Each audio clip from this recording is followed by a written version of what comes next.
So in the last video, I left you with a cliffhanger. I introduced you to the minimum cut problem. I introduced you to a very simple and elegant randomized algorithm in the form of the contraction algorithm. We observed that sometimes it finds a min cut and sometimes it doesn't. And so the $64,000 question is just how frequently does it succeed and just how frequently does it fail. So now that hopefully you've brushed up on your conditional probability and independence, we're going to give a very precise answer to that question in this lecture. So recall in this problem we're given as input an undirected graph, possibly with parallel edges, and the goal is to compute among the exponential number of possible different cuts, that with the fewest number of crossing edges. So for example, in this graph here, which you've seen in a previous video,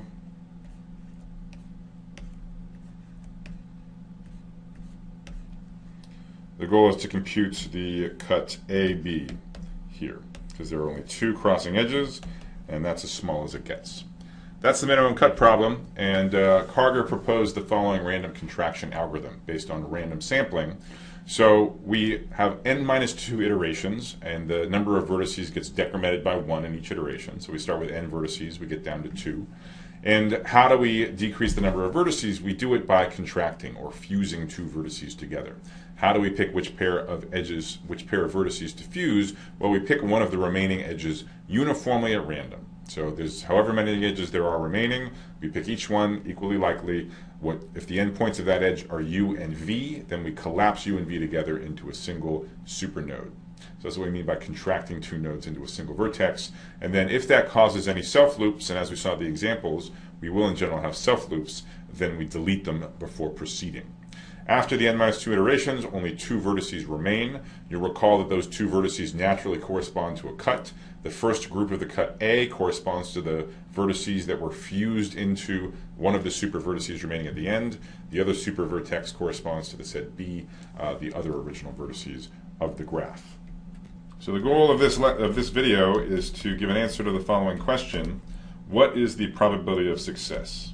Whereas by success we mean outputs particular min cut A comma B. So let's set up the basic notation. We're going to fix any old input graph, undirected graph.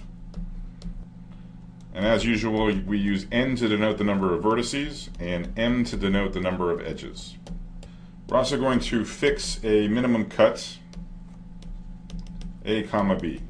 If a graph has only one minimum cut, then it's clear what I'm talking about here. If a graph has multiple minimum cuts, I'm actually selecting just one of them. Okay, so I'm going to focus on a distinguished minimum cut A comma B, and we're only going to define the algorithm as successful if it outputs this particular minimum cut AB. If it outputs some other minimum cut, we don't count it. We don't count it as successful. Okay, so we really want this distinguished minimum cut A comma B.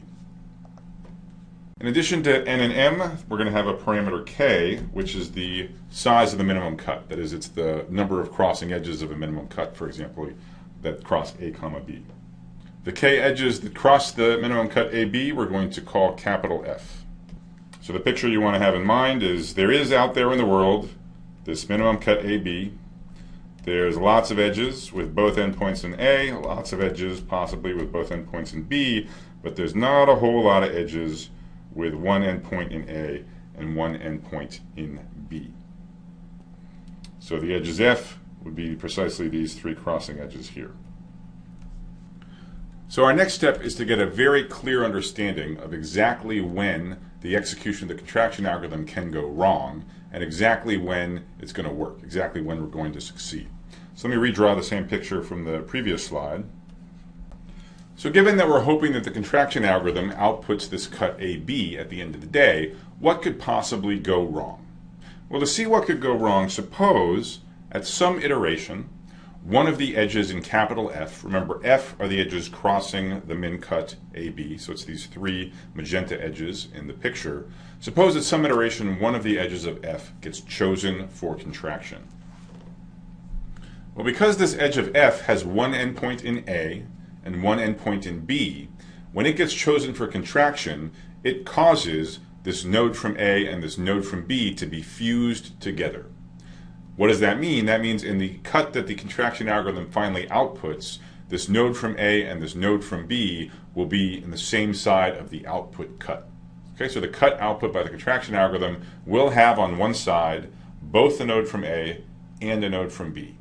Therefore, the output of the contraction algorithm, if this happens, will be a different cut than AB. Okay? It will not output AB if some edge of f is contracted. And if you think about it, the converse is also true. So let's assume now that in each of the n-2 iterations, the contraction algorithm never contracts an edge from capital F. Remember, capital F are exactly the edges with one endpoint in A and one endpoint in B. So if it never contracts any edge of F, then it only contracts edges where both endpoints lie in capital A or both endpoints lie in capital B. Well, if this is the case, then vertices from A always stick together in fused nodes, and vertices from B always stick together in the fused nodes.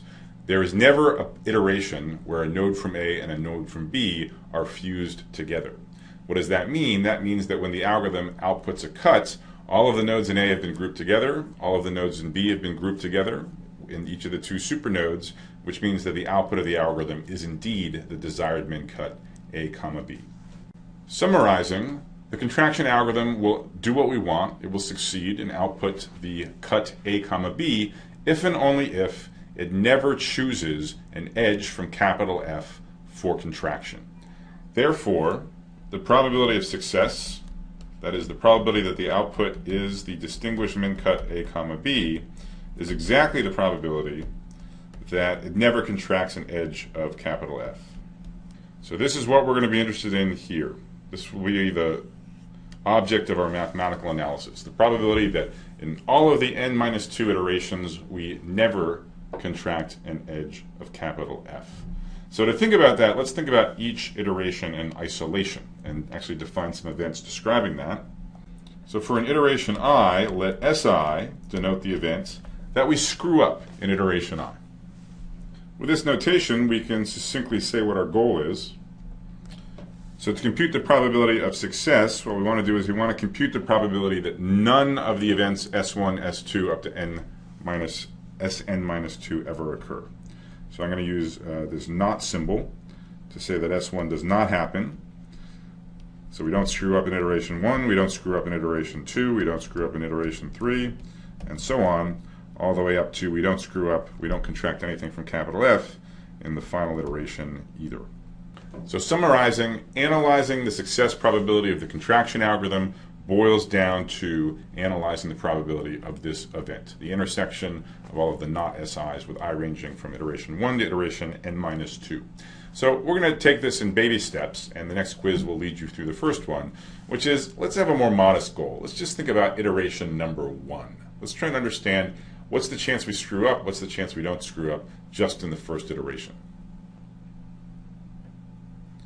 So the answer to this quiz is the second option. The probability is k over m, where k is the number of edges crossing the cut A, B, and m is the total number of edges. And that's just because the probability of S1, probability that we screw up, is just the number of crossing edges.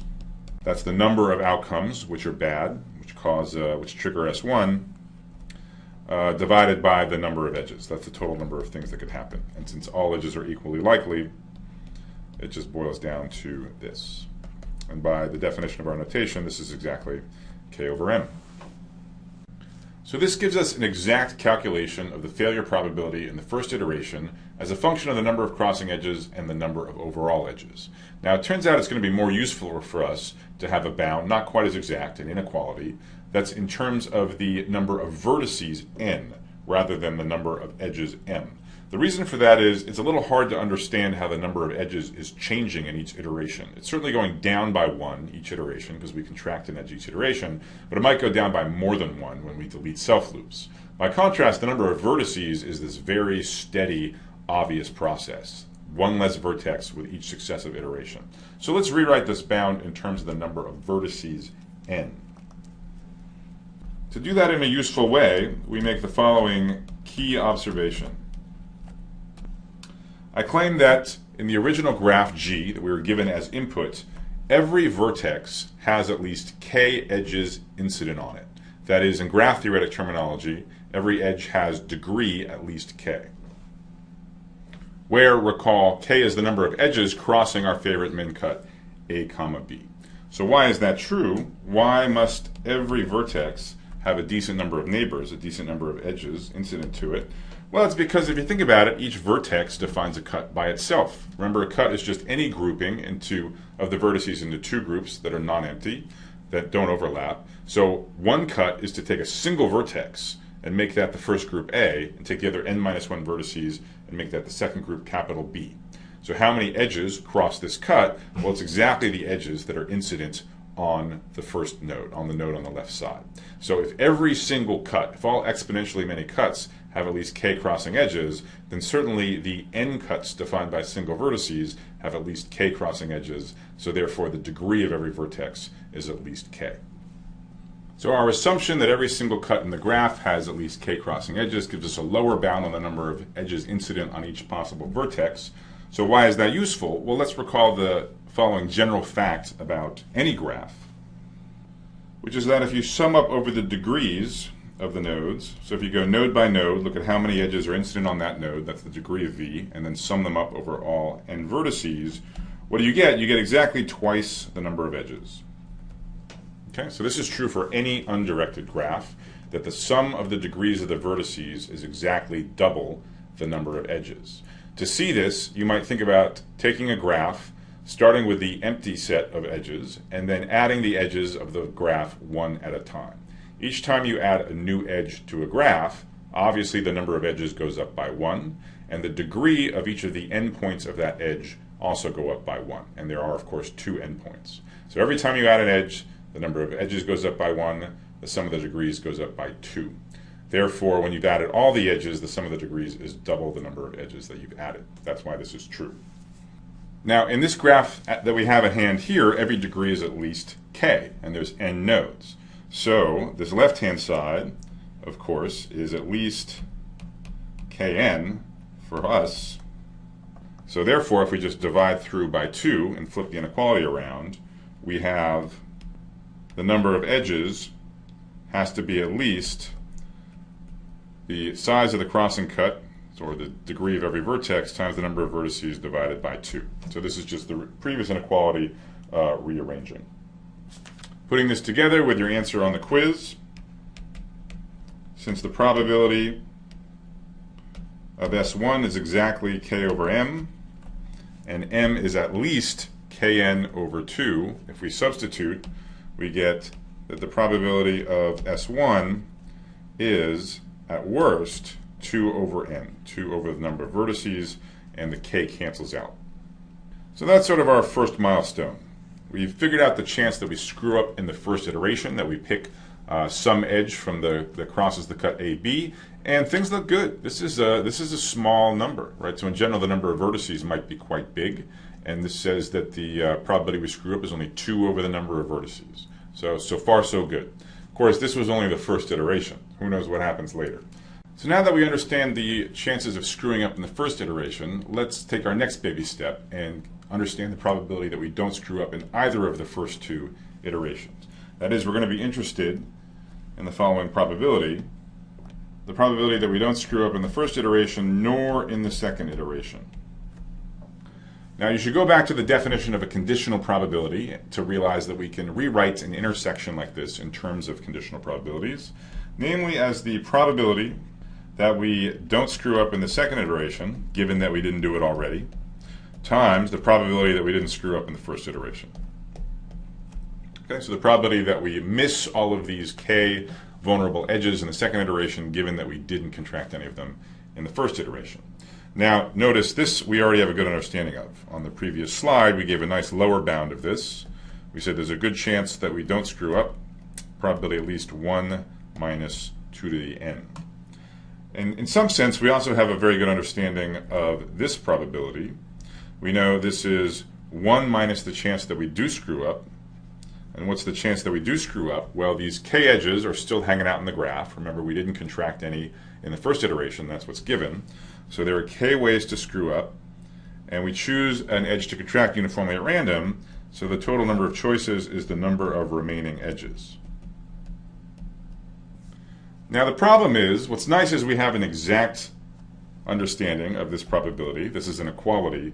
The problem is we don't have a good understanding of this denominator. How many remaining edges are there?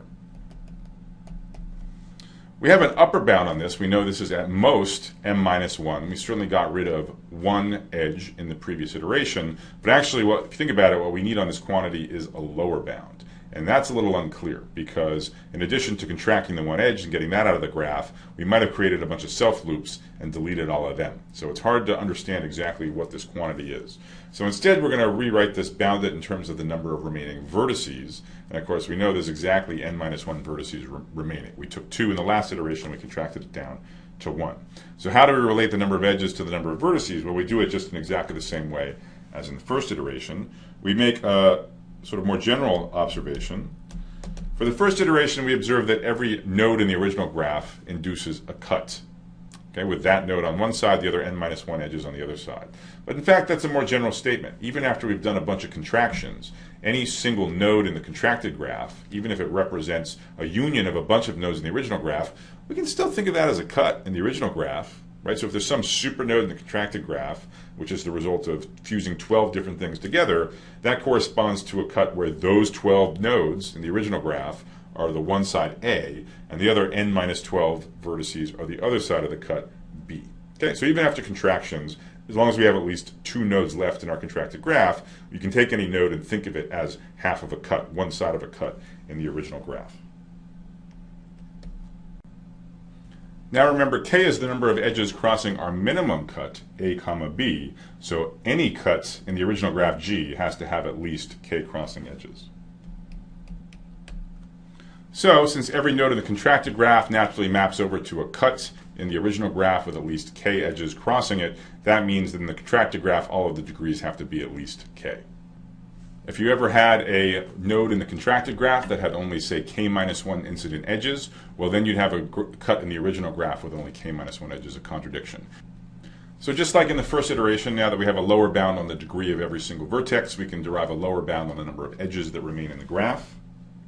The number of remaining edges is at least 1/2, that's because when you sum over the degrees of the vertices, you double count the edges, times the degree of each vertex, and we just argued that that's at least k in this contracted graph, times the number of vertices, and we know there's exactly n minus vertices left in the graph at this point. So now what we do is we plug this inequality, we plug this lower bound on the number of remaining edges on, and we substitute that for this denominator. So in lower bounding the denominator, we upper bound this fraction, which gives us a lower bound on 1 minus that fraction, and that's what we want. So what we find is that the probability that we don't screw up in the second iteration, given that we didn't screw up in the first iteration, where again by screwing up means picking one of these k edges crossing AB to contract, is at least 1 minus 2 over n minus 1. So that's pretty cool. We took the first iteration, we analyzed it, we showed the probability that we screw up is pretty low. We succeed with probability at least 1 minus 2 over n. In the second iteration, our success probability has dropped a little bit, but it's still looking pretty good for reasonable values of n. 1 minus 2 over n minus 1. Now, as I hope you've picked up, we can generalize this pattern to any number of iterations. So the degree of every node in the contracted graph remains at least k. The only thing which is changing is the number of vertices is dropping by 1.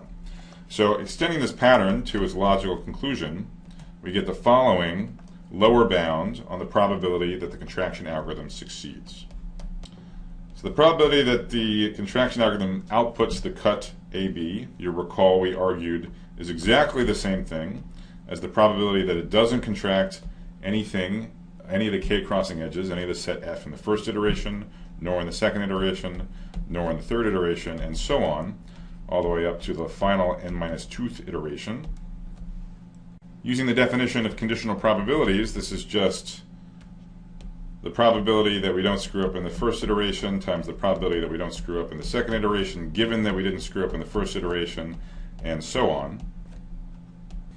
In the previous 2 slides, we showed that we don't screw up in the first iteration with probably at least 1 minus 2 over n, in the second iteration with probably at least 1 minus 2 over n minus 1, and of course you can guess what that pattern looks like, and that results in the following product. Now because we stop when we get down to 2 nodes remaining, the last iteration in which we actually make a contraction there are 3 nodes, and in the second to last iteration in which we make a contraction there are 4 nodes. So that's where these last two terms come from. Rewriting, this is just n minus 2 over n times n minus 3 over n minus 1, and so on. And now something very cool happens, which is massive cancellation. And to this day, this is always just incredibly satisfying to be able to cross out so many terms. So you get n minus 2 crossing out here. It's going to be a pair of n minus 3s that get crossed out, n minus 4s, and so on. On the other side, there's going to be a pair of 4s that get crossed out and a pair of 3s that get crossed out. And we'll be left with only the two largest terms on the denominator and the two smallest terms in the numerator, which is exactly 2 over n times n minus 1. And to keep things simple, among friends, let's just be sloppy and lower bound this by 1 over n squared. So that's it. That's our analysis of the success probability of Karger's contraction algorithm. Pretty cool, pretty slick, huh? Okay, I'll concede, probably you're thinking, hey, wait a minute. We're analyzing the probability that the algorithm succeeds, and we're thinking of the number of vertices n as being big. So what we see here is a success probability of only 1 over n squared, and that kind of sucks. So that's a good point. Let me address that. Problem. This is a low success probability. So that's disappointing. So why are we talking about this algorithm or this analysis? Well, here's something I want to point out. Maybe this is not so good. 1 in n squared, you're going to succeed. But this is still actually shockingly high for an oblivious algorithm, which honestly seems to be doing almost nothing. This is a non-trivial lower bound, a non-trivial success probability, because, don't forget, there's an exponential number of cuts in the graph. So if you tried to just pick a random cut, i.e. you put every vertex 50-50 left or right, you'd be doing way worse than this. You'd have a success probability of like 1 over 2 to the n. So this is way, way better than that.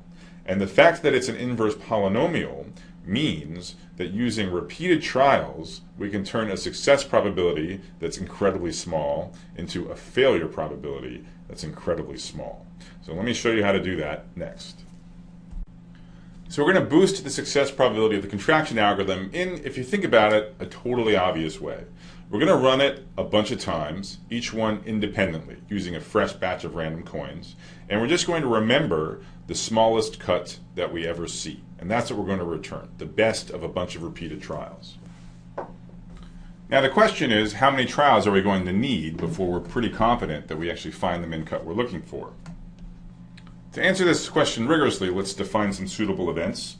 So by TI, I mean the event that the ith trial succeeds. That is, the ith time that we run the contraction algorithm, it does output the desired min cut A, B.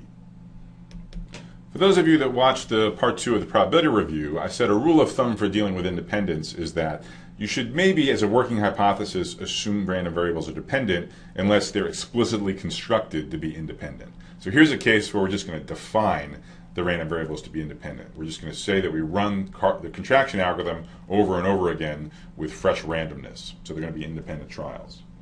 Now we know that the probability that a single trial fails could be pretty big. Could be as big as 1 minus 1 over n squared.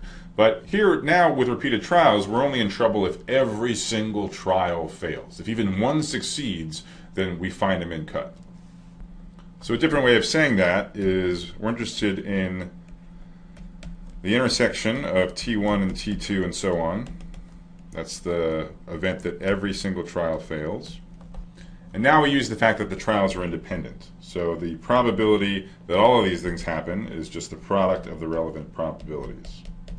So the product from I equal 1 to capital N of the probability of not TI. Recall that we argued that the success probability of a single trial was bounded below by 1 over n squared. So the failure probability is bounded above by 1 minus 1 over n squared. So since that's true for each of the capital N terms, we get an overall failure probability for all capital N trials of 1 minus 1 over little n squared raised to the capital N. All right, so that's a little calculation. Don't lose sight of why we're doing the calculation. We want to answer this question.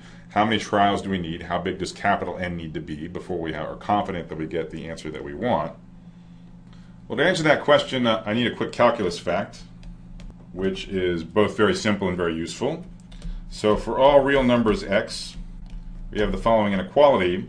1 plus x is bounded above by e to the x. So I'll just give you a quick proof by a picture. So first think about the line 1 plus x. What does that cross through? Well, that crosses through the points when x is minus 1, y is 0, and when x is 0, y is 1. And it's a line, so this looks like this blue line here. What does e to the x look like? Well, if you substitute x equals 0, it's going to be 1. So in fact, the two curves kiss each other at x equals 0. But exponentials grow really quickly. So as you jack up x to higher positive numbers, it becomes very, very steep. And for x negative numbers, it stays non-negative the whole way. So this sort of flattens out for the negative numbers. So pictorially, and I encourage you to type this into your own favorite graphing program, you see that e to the x bounds above everywhere the line the 1 plus x. For those of you that want something more rigorous, there's a bunch of ways to do it. For example, you can look at the Taylor expansion of e to the x at the point 0. What's the point? The point is this allows us to do some very simple calculations on our previous upper bound on the failure probability by working with exponentials instead of working with these ugly 1 minus whatever is raised to the whatever term. So let's combine our upper bound from the previous slide with the upper bound provided by the calculus fact. And to be concrete, let's substitute some particular number of capital N. So let's use little n squared trials, where little n is the number of vertices of the graph. In which case, the probability that every single trial fails to recover the cut A comma B is bounded above by e to the minus 1 over n squared. That's using the calculus fact applied with x equal to minus 1 over n squared. And then we inherit the capital N in the exponent, which we just instantiated to little n squared. So of course the n squareds are going to cancel. That's going to give us e to the minus 1, also known as 1 over e. So if we're willing to do little n squared trials, then our failure probability has gone from something very close to 1 to something which is more like, say, 30 some odd %. Now, once you get to a constant success probability, it's very easy to boost it further by just doing a few more trials. So if we just add a natural log factor, so instead of little n squared trials, we do little n squared times the natural log of little n. Now the probability that everything fails is bounded above by the 1 over e that we had last time, but still with a residual natural log of n up top, and this is now merely 1 over n. So I hope it's clear what happened. We took a very simple, very elegant algorithm that almost always didn't do what we want. It almost always failed to output the cut AB. It did it with only probability 1 over little n squared. But 1 over little n squared is still big enough that we can boost it so that it almost always succeeds just by doing repeated trials. And the number of repeated trials that we need is the reciprocal of its original success probability boosted by a further logarithmic factor. So that transformed this almost always failing algorithm into an almost always succeeding algorithm. And that's a more general lesson, more general algorithmic technique, which is certainly worth remembering. Let me conclude with a couple comments about the running time. This is probably the first algorithm of the course where we haven't obsessed over just what the running time is. Now that said, it's simple enough, it's not hard to figure out what it is, but it's actually not that impressive, and that's why I haven't been obsessing over it. This is not almost linear. This is not a for-free primitive as I've described it here. So it's certainly a polynomial time algorithm. Its running time is bounded above by some polynomial in n and m, so that's way better than the exponential time you'd get from brute force search through all 2 to the n possible cuts. But it is certainly, the way I've described it, you've got to do n squared trials plus a log factor, which I'm not even going to bother writing down. And also, each trial, well, at the very least, you look at all the edges, so that's going to be another factor of m. So this is a bigger polynomial than in almost any of the algorithms that we're going to see.